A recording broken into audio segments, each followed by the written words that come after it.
Oke, baru ini terjadi perdebatan antara Pak Susno 2J selaku mantan Kabar Eskrim dan pengacara Rasman Nasution terkait kasus Vina di Cirebon. Mari kita saksikan perdebatan di antara mereka.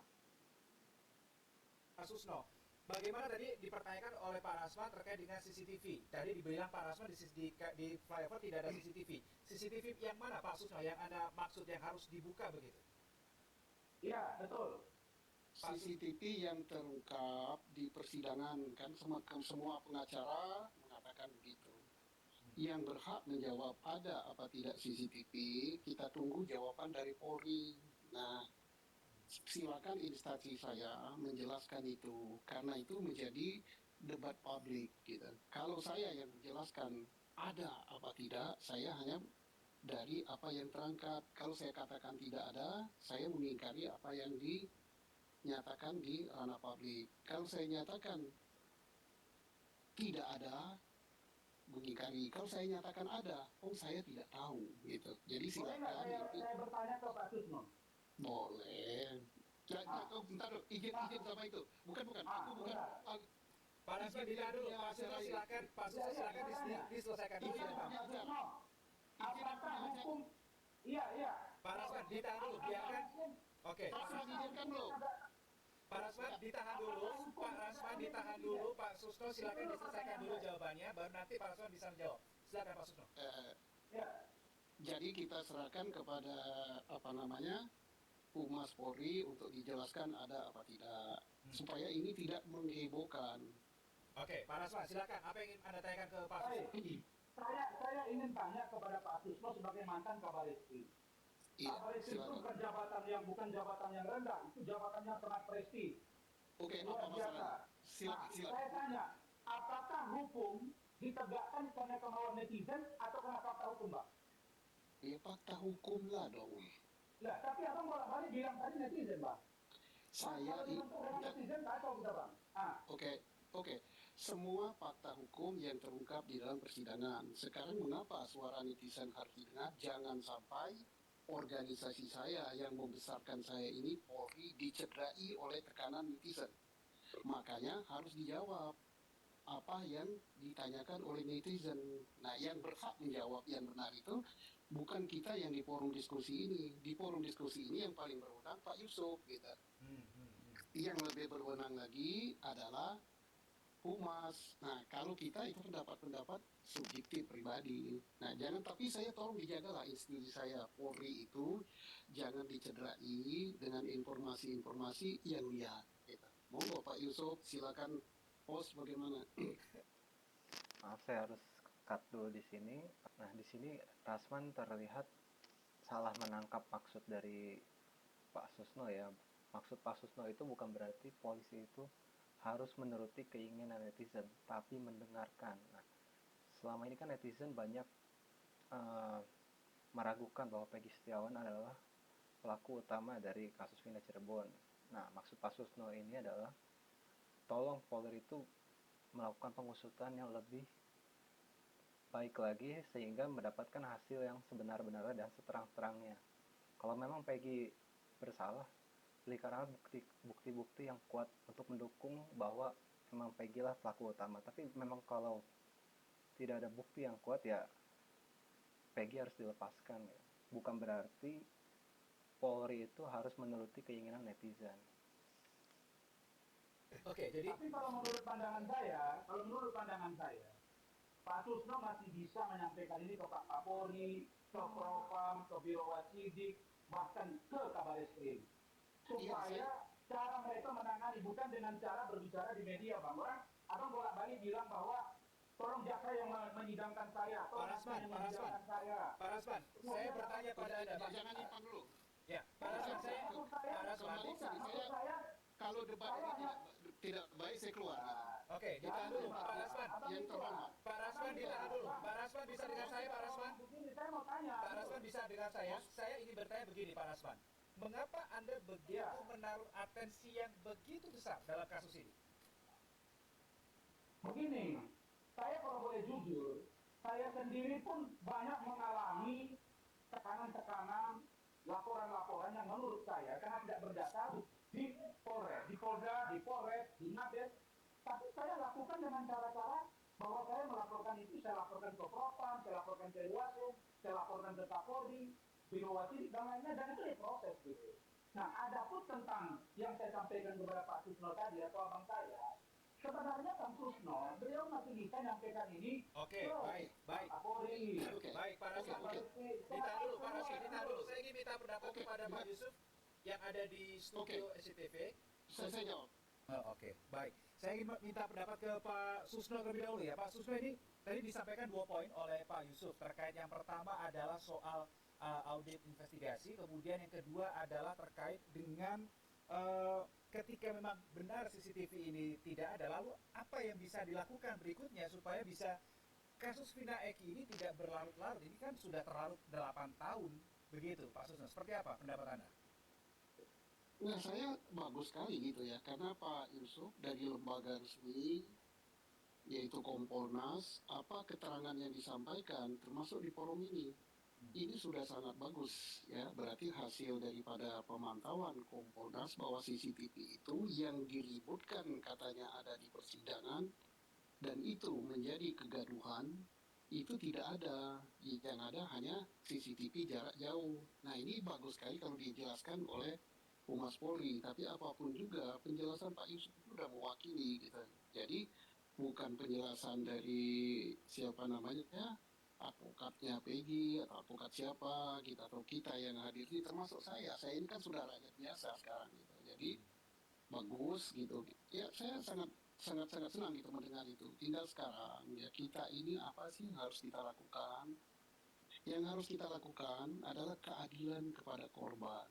Nah, keadilan pada korban, siapa sih pelaku sebenarnya? Nah, untuk mengetahui ada tidak pelaku sebenarnya, kasus ini apa? Nah, kasus ini apa? Tadi sudah saya katakan, apakah penyidikan pertama bahwa ini laka lantas itu apa benar apa tidak? Atau yang benar adalah ini pidana pembunuhan. Nah, inilah yang saya berulang-ulang katakan sebaiknya kembali ke titik nol. Siapa tahu kesimpulan kecelakaan lalu lintas itu adalah benar. Siapa tahu? Kita nggak tahu. Nah, siapa tahu juga yang benar itu adalah pembunuhan gitu. Nah, kita tunggu gitu hasil-hasil ini, dan saya yakin bahwa dengan adanya putusan pra peradilan ini akan diulang dari situ ya gitu. Oke, Pak Susno, ketika memang masih dipertanyakan debatable tadi ya keberadaan dari CCTV, tapi yang ada yang jaraknya cukup jauh begitu kata Pak Yusuf, apakah bisa di... Sorry, saya harus cut lagi di sini. Ya, saya setuju sih dengan pernyataan Pak Susno, yaitu kalau memang harus kembali ke titik awal, ya kembalilah ke titik awal dulu. Jadi pastikan dulu bahwa kasus ini benarkah pembunuhan atau memang ini murni kecelakaan. Karena ya, kalau memang ini murni kecelakaan, tentu saja bahwa tidak ada tersangka ataupun yang harus dipidana gitu, karena ini murni kecelakaan tunggal. Kan terdapat 8 orang yang sudah ditahan, nah itu pun seharusnya ya dibebaskan ya, kalau seandainya kasus ini murni kecelakaan. Namun kalau ini seandainya ada kasus pembunuhan, maka Polri harus mencari bukti-bukti yang benar-benar kuat untuk menentukan siapa pelaku sebenarnya. Sementara ini untuk Peggy Setiawan buktinya terlalu lemah ya, sehingga wajar saja bahwa masyarakat meragukan bahwa Peggy Setiawan itu adalah pelaku utama dari kasus ini. Mari kita lanjutkan. Katakan cukup rumit ini sebetulnya untuk kembali, tadi Pak Susno bilang kembali ke awal untuk kemudian membuka seterang-terangnya dan sejelas-jelasnya. Apakah cukup rumit Pak Susno untuk dilakukan lagi? Jadi begini, udah bagus sekali penjelasan CCTV sudah terjawab oleh Pak Yusuf. Mudah-mudahan apa yang dilakukan oleh liputan 6 sore ini terpublish ke seluruh Indonesia. Nah, kenapa harus kembali ke titik nol, yaitu apa sih kasus ini sebenarnya? Kecelakaan benar atau pembunuhan? Kalau ini ternyata kecelakaan benar dan bisa dipertanggungjawabkan secara ilmiah, secara forensik gitu, apalagi kecelakaannya tunggal, maka selesailah masalah ini. Selesai gitu, berarti sudah benar polisi tahap pertama. Jadi hilanglah nama-nama yang, ya soalnya kalau ini kecelakaan tunggal, ya nggak ada tersangkanya. Berarti yang sudah terlanjur terpidana seperti apa Pak Susno? Gimana? Kalau yang Gimana? misalnya ketika kembali ke titik nol kemudian disimpulkan ini adalah suatu kecelakaan, ini misalnya ya. Lalu bagaimana para terpidana yang sudah menjalani hukuman? Statusnya otomatis bebas atau bagaimana? Tidak, kan untuk bebas itu tetap harus PK, jalan hukumnya ada pintu Hmm, PK. Jadi oke. kesimpulan daripada penyidik itu temuan baru. Itulah hukum bahwa berdasarkan penyidik, tentunya dengan bukti-bukti forensik, dengan saksi dan apa-apa yang nggak terbantahkan, silakan dipakai oleh PH untuk mengajukan PK. Jadi bagus lah, sarannya Kompolnas itu bagus sekali kalau seperti itu. Ya, oke. Oke, baik. Tadi sudah ada dari Pak Yusuf, dari Pak Susno juga sudah. Saya ingin minta pendapat ke Pak Rasman. Jadi Iya. supaya kasus ini tidak lagi buram, terang seterang-terangnya penanganannya, apa masukan Anda? Seperti apa? Ini pertama saya sampaikan dulu ya bahwa saya sebenarnya tidak ingin bermusuhan, apalagi berbeda pendapat dengan Bang Susno enggak. Ini memang semata-mata saya ini bagaimana proses hukum jalan. Saya stressing point banyak yang saya pendapat dengan Pak Yusuf selaku perwakilan dari Kompolnas. Hmm. Tetapi ada satu hal Pak Yusuf, bahwa dalam data yang kami punya berdasarkan fakta-fakta saya sampaikan terkait dengan penentuan PK, saya sampaikan ada satu orang yang bernama Saka Tatal. Halo, berisik nih. Iya, iya. Silakan, Halo, silakan, silakan, silakan. ada suara masuk, ada suara masuk, Oke, baik. Mungkin ada ada suara yang masuk. ada suara lain yang masuk di sini, teman-teman bisa tolong dibantu. Oke, baik. Silakan. Silakan, silakan Pak Rasman, silakan. Oke, oke. Saya ingin sampaikan ke Pak Yusuf ya, bahwa Saka Tatal dia mengajukan peninjauan kembali. Ya. Tapi yang perlu saya ingat Bang, bahwa Saka Tatal ini telah mengajukan gerasi bersama 7 orang terpidana lainnya 2020. Dan gerasi itu ditolak oleh Presiden Jokowi. Bukankah gerasi mengakui perbuatan? Nah, terus kalau ini diajukan lagi menyampaikan apa namanya permohonan PK, kan ujung-ujungnya sama, diterima atau ditolak, dikurangi dan lain sebagainya. Tapi dia sudah mengakui bahwa itu adalah perbuatannya. Nah, ini adalah putusan hukum. Oke. Berbeda dengan putusan pengadilan negeri Cirebon yang sudah memvonis inkrah.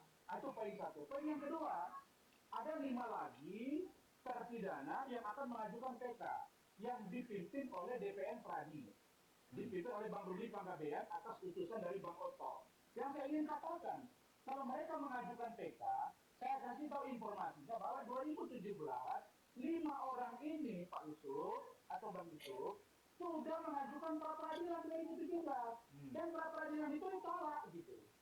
Nah, artinya kalau ini kita ajukan PK, lalu kemudian keluar putusan dari Mahkamah Agung, waduh, ini tambah ruwet lagi masalah hukum kita.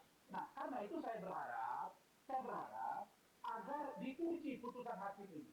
Karena putusan terapit itu kan bukan segala-galanya. Kita tidak bisa mengatakan bahwa Peggy Setiawan itu bukan Peggy Poros.